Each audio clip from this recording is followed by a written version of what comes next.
Welcome to the Emotional Horsemanship podcast.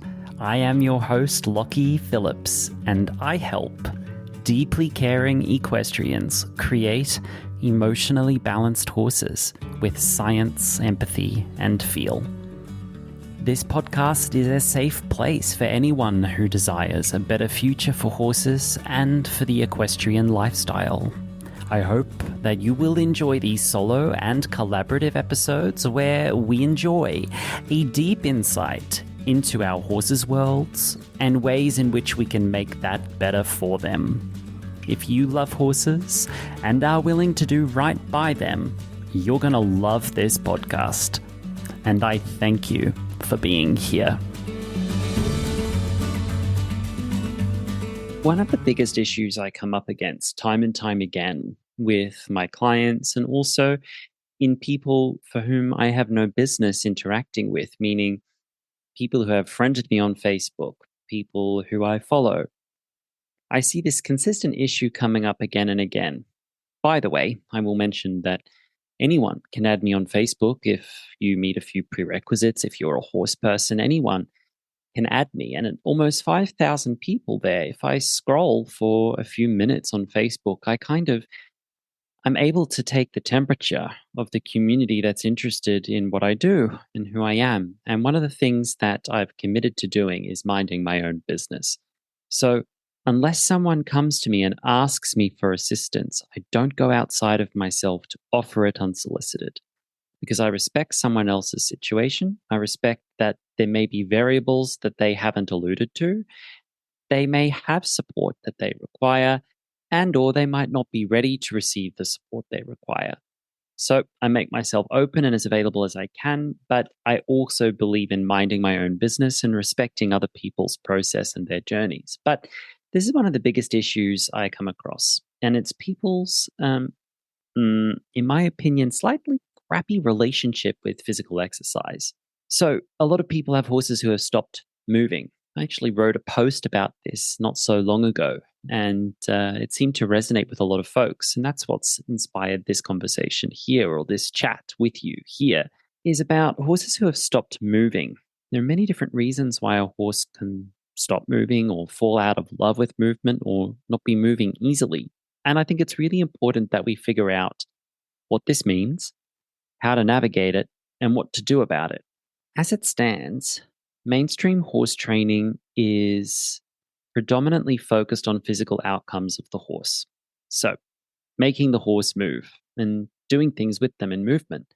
And for good reason, because if you've got a horse for whom that is appropriate, working with them in movement, trot, canter, lateral work, all the things, all the dancing, feels sublime to both the human and the horse. When it's done right, it can feel so sublime. I have a background of movement. I was a dancer, and my whole life has been about movement. And then with horses, I have experienced what it feels like to be in the saddle for 6 to 8 hours a day on a horse that was happy to be there. I know what that feels like. And so, as someone who sees the value in movement, I also see the problems associated with people who develop this weird relationship to it. Something that I hear a lot is someone forcing a horse to move and then saying, well, it's for their own good. And I say, really? Does the horse feel that? They say, no, the horse has a problem. Insert problem here. The problem could be physical. It could be osteopathic. It could be digestive, respiratory, mental, emotional. But the horse has a problem, and the horse is not moving enough, and movement is a solution for the problem. Meanwhile, usually the lifestyle goes unaddressed, the horse keeping strategies go unaddressed, the diet goes unaddressed, and yet someone will often take a great big lash to that horse's backside and make them move, or lunge and sweat. And then they'll pat themselves on the back, metaphorically speaking, for saying, well, I'm making you move and it's kind of horrible for you, horse, but it's for your own good. And see, don't you feel better now that I forced you to do it?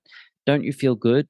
Yeah, I mean, anyone can flood a body with enough endorphins and adrenaline that they feel a high. But that's very, very different from well-being. well-being has a totally different feeling tone to an adrenaline high or an endorphin high. Endorphins and adrenaline and neuroendocrine profile is part of it. But well-being in highly activated movement is a strangely elusive thing and something that requires a lot of finesse and a lot of work towards.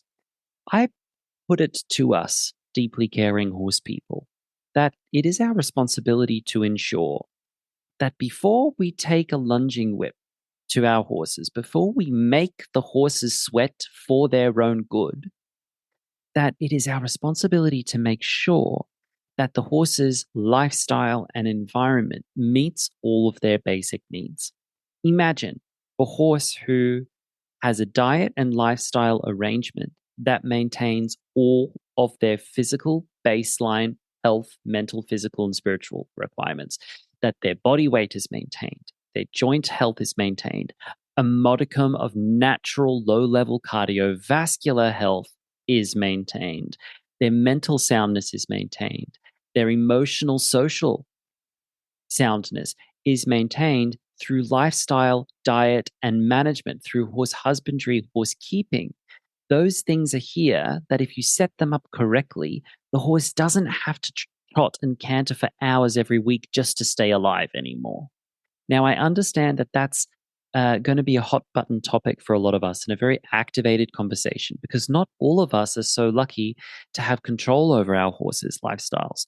And you would be remiss to think that I'm speaking here from a position of horsekeeping elitism. I might have my own property now, but if you had walked the last 5 years in my shoes to the journey to this place for this horse property, I would challenge anyone to have kept up with me and to have been as resilient as I've had to have been in the environments I've been with horses. I've kept horses in, I try not to be disrespectful to the people who gave me places to access horse keeping, but there was once an environment where I kept a horse, I kept my horse. It was a firewood camp, a gypsy firewood camp, less than 1 acre in size, on the side of a very, very steep 45-degree angled hill. So less than 1 acre, 45-degree slope, narrow terraces less than 3 meters wide. And there were 3 horses living on this, sharing it with a firewood operation run by the local gypsies. And so all day there was chainsaws going and trucks coming and going. A place to train and work, forget about it. There wasn't anything wide enough or flat enough or big enough to train them. The only thing I could do was go on hacks. And the only access to hacking I had, again, was on narrow, precipitous goat tracks going up and down hills. But this was just after I've had to flee a country because I wasn't politically or socially safe in that country anymore. I had to flee that country where I had a horsekeeping setup which was appropriate for us. So I've had good times, I've had bad times. I've had times where I had nowhere else to go except the backyard of a friend. And I was keeping them behind a temporary fencing in a small garden in a backyard because I had nowhere else to go. I've had so little money in my account sometimes and so little opportunity to have access to space, land, and horsekeeping that I've been very, very close to the edge more times than I care to admit. So when I speak about horsekeeping, I speak about it from someone who has had to suffer quite a lot to find good horsekeeping for my horses. And in fact, all aspects of my business right now are primarily focused on creating good horsekeeping for my horses that maintains their physical, mental, social health without me having to intervene so much. So that when I train them, I'm training an animal who's already at a baseline of well-being and health. And so the training is there to help the cup overflow with well-being, not to just keep the cup full enough that the horse can keep ticking along. And I think a lot of training goes really, really wrong when we use human intervention as the guise and principle of I'm doing this for your health and well-being, ... in parentheses, brackets, oh, but I'm also getting what I want when I do this. But we tell a story about it for the horse's well-being, and yet we're also getting something out of it at the same time. It's something like exploitation. And it can go really, really far. You'd be amazed at how far up that line of thought people will go. I've seen horses strapped down with side reins or draw reins, with flash nose bands on leverage bits, with their nose on their chest, and someone looks me dead in the eye and says, I'm doing this to lift them off their forehand for their own well being. Do we understand that that comes from the same place? You and I can hear the red flags. You and I can hear how inappropriate that logic is. And yet, why are we not finding this logic more commonplace? I think it's really dangerous if we start to sell forced movement as an act of well being. If someone came into my house and forced me to go run marathons and told me it's so that you can be fitter and healthier, that doesn't mean I've consented to it. And by the way, I think we've misunderstood how much physical or cardiovascular fitness and muscle strength a horse actually needs to be with well being and health. They don't have to be super athletes with fully rounded muscles like a mega athlete in order to have a baseline of health. Horses can be turned out to pasture and have access to movement all day and can have a baseline of health. And by the way, if they're turned out enough, you don't have to work so hard to bring them back into fitness. When you do bring them back into fitness, they maintain a lot better. Their joints are healthier, they're sounder. I don't understand why this isn't common practice anymore. And I know I'm going to piss off a lot of people with this episode. And I have a very, very close friend of mine who pays attention to my business, but she's not a horse person. I was out to dinner with her last year and she was talking about my work and that she's proud of me. And she says, I watch everything you post, Lockie, and you keep saying that what you're talking about is controversial. And yet, from the outside looking in, as a non-horse person, everything you say just sounds really logical to me. She's like, what is going on with horse people? Where did they sell their logic to? Who did they sell it to? Where did it go? And I just shake my head. I don't understand it either. Now, I want to be really clear. I'm not talking about every horse person in the world. So, if the shoe doesn't fit, don't wear it. But if the shoe fits. So I wrote about this on my Facebook page, and I'm just going to read to you some of the excerpts here. Okay. So your horse has stopped moving. Maybe your horse had a troubled past and you've been rehabilitating their sense of safety with you. Or perhaps that horse had a really good start and they've never been afraid of people, but you are exploring relaxation after many years of hyperadrenalizing, stressful, and dopamine fueled interactions with horses. And you're wondering if it is even possible to be quiet and easy with horses at all. And now your horse won't move. You ask them to go, they don't go. This, my friends, is where the rubber meets the road. This is where your horsemanship really finds its stride. This is also a fork in the path that divides horse people. So we need to be aware of how many horses actually motivate movement through a fear of not moving instilled in them by human beings. A fear of punishment if they don't move their feet. Often these horses have been rushed, intimidated, frightened, and manipulated into movement. We have confined them until they are fit to burst from their skin and they have nothing but movement to express because the only place they can move is in training. So what about the horse who lives turned out? How do they value movement? How can a horse value movement differently? When movement is no longer a precious resource we gatekeep as training, but something that they access all year. And what about the horse who now knows that with you, they are safe to stand still and they won't be punished? Who knows that you won't force them and now asks, why? Why should I? Is our answer better than because I said so?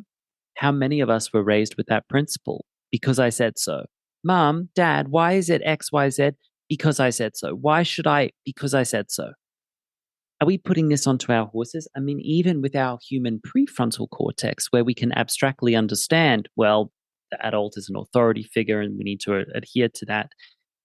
Even with our human understanding and language, it's difficult for most people to understand because I said so. What chances have horses got?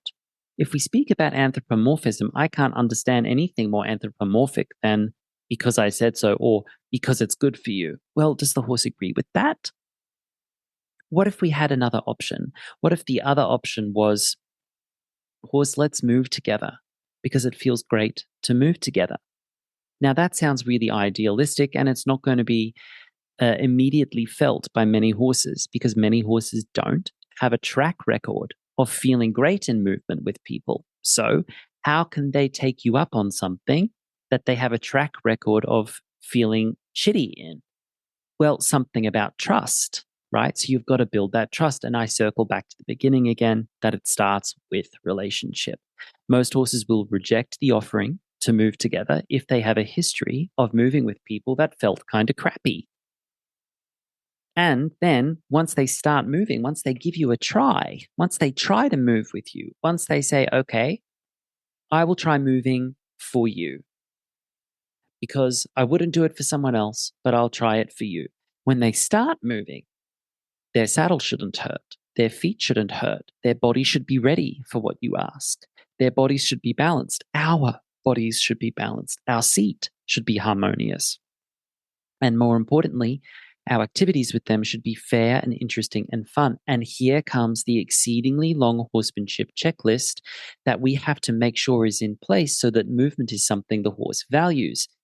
Now, if you start looking at this checklist, many people start to roll their eyes and sigh and say, oh, that's a lot. It's like, well, yeah, horsemanship is a lot. And just because we're overwhelmed by it does not constitute a permission slip for us to shortcut it with a kick. Because many of us do just go straight to a shortcut and it's just a kick. Just make it happen. Forget the checklist. Just make it happen.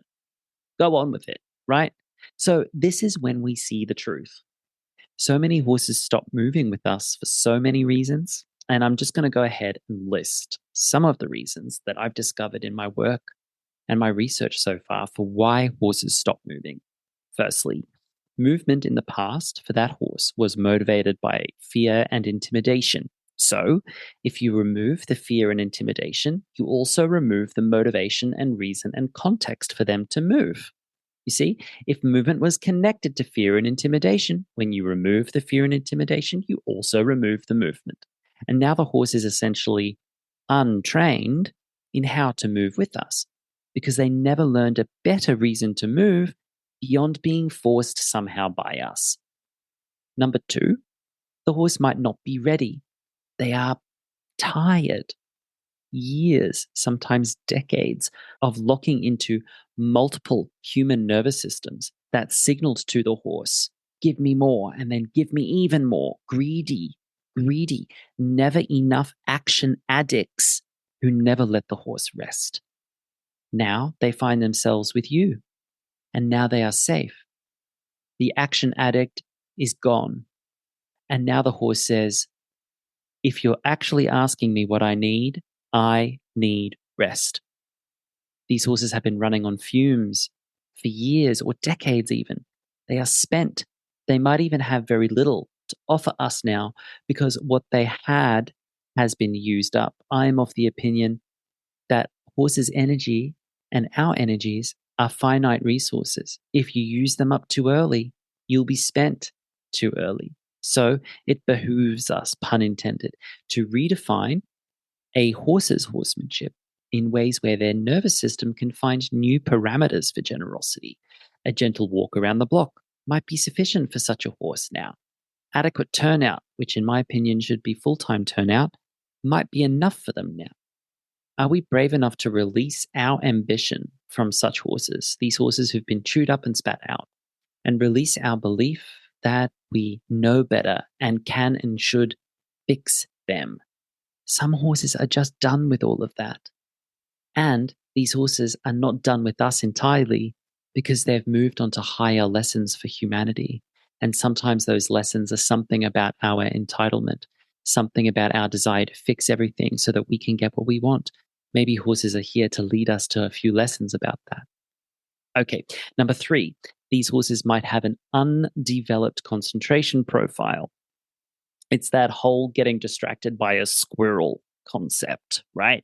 These horses have the attention span of a goldfish. They have not developed the long form thought patterns needed to develop movement that matters to them. In horsemanship, we have hard skills and soft skills. Hard skills would be the nuts and bolts of your physical skill set. How fit you are, your physical timing, quality of your gestures, your balance, how you use your aids, etc. That's your mechanical hard skill set. And your soft skill set is your mental and emotional skill set. And before we can ask for hard skills like regular exercise or a physical, mechanical, biomechanical training program, horses need the soft skills which formulate the foundation that can build that exercise program. You know how many people bypass the soft skills and go straight to a biomechanical program before they've built anything in a soft skill sense with a horse at all? This is inappropriate in my opinion. It puts the cart before the horse. And a lot of people tell a storyline that through a correct biomechanical training program, we can change the horse's soft skills. Yes, we can. There's a Venn diagram overlap, but call that mechanical training. Don't call that a focus on soft skill set training. Don't say that you prioritize a horse's emotional health and then exclusively train them biomechanically. Because if you're exclusively training them biomechanically, your actions speak louder than your words, and your actions say that when push comes to shove, I adhere to the priority of a horse's physical actions for me before I prioritize emotional skill set. Or these trainers don't have tools, effective tools for soft skill sets with a horse, so they can only access a horse's soft skill development through a hard skill development program. That's the only tool they've got to do it. So if anyone listening thinks they might be one of those instructors that feels like they might lack skills to develop a horse's soft skill set so that we can train them biomechanically, please reach out to me. Let me hold your hand. I've got some tools for this. I want to help you with this. Because no horse can discover a movement that feels good if they cannot concentrate long enough on a single movement to feel the endorphins associated with it. It's a catch 22 so many horse people trip on because we have undeveloped or misappropriated observational skills that prioritize a horse's short form answers and forgets that horses are naturally long form thinkers and feelers. Constant interruption from new aids or dopamine triggers, in my opinion, is unhelpful here. Developing long duration behaviors and feeling tones so that the horse can discover that movement can feel good when you find your stride and feel the flow of it. We've got to help our horses have longer form concentration spans, especially in some corners of the world where trail riding or ranching is a long forgotten tradition. Because trail riding and ranching are two skills, two activities which naturally develop a horse's long form concentration span. Okay, number 4. Another reason a horse can't move or has stopped moving is because they can't. Their body won't let them. There is, in my opinion, and this is where I'm about to get hate mail, in my opinion, there is no competitive test in any discipline beyond maybe showing morphology in hand that is appropriate for a horse under the age of 6. This is my opinion. My opinion is based on my understanding of the mental, emotional, and physical development of a horse relative to their age. We need to stop competing horses under these ages because after the age of 10, they start to have problems. And I'm going to welcome the hate mail and the unfollows I get for saying that. All right, moving on. More on the fact that they can't and their body won't let them. Many horses now, because of decades of dangerous breeding and inbreeding experiments, have bodies that are broken from birth. Often, their bodies that are broken are then exacerbated in damage after heavy strain because they're put under strain before their broken bodies were at least properly developed. So the body was broken, bones malformed, soft tissues missing, attachment points on crucial ligaments and tendons missing in some of these line-bred horses. And yet we don't even give them a chance to fully develop the limited body that they have, and we're already putting them under huge strain. These horses have issues. And it's, in my opinion, a slow-moving natural disaster in the performance horse world as we speak, and so many people have their heads in the sand about it. And the horses, meanwhile, are begging for a reprieve, for improved diagnostics, for slower and more careful development, broad spectrum across the board. And thankfully, we are seeing a rise of professionals who are walking this talk appropriately. I've had a bunch of them on the podcast, and I will continue to have them here on the podcast. We need to stop demanding certain types of physical performance from horses who physically cannot perform those things. Because it turns out asking a horse to move with us brings up a lot of our human imperfections. I am a wildly imperfect person. I think you can hear this in the way I speak, that I have strong fixations and strong opinions about certain things, which is a sign of imperfection. The fact that I have very strong opinions about certain things, opinions which can offend others, that's an imperfection. So I speak about human imperfections as someone who is also imperfect, and that's why I can speak about them. Because if we are impatient, when we ask a horse to move and they don't, guess what will come to the surface? Our impatience. If we are entitled and we ask a horse to move and they don't, we will behave in an entitled manner. If we are confused when we ask a horse to move and they don't, we will act confused. If we are unfocused and we ask a horse to move and they don't, we will be unfocused. It brings up a lot of truth for the humans and for the horses. If the horse is tired, exercise will exhaust them. If they have been scared, exercise will make them more afraid. If they have been forced, these horses will be enraged by exercise. If they are in pain, these horses will resist exercise and beg for support. So it is my opinion that before we celebrate physical training as the be-all and end-all in our horsemanship, let us believe our bodies and our horses when they collectively and congruently inform us that physical exercise is more than a tool we are entitled to. But physical exercise and physical training, biomechanical training, can instead be a necessary call to action to drastically improve the quality of our relationships with our horses and with ourselves.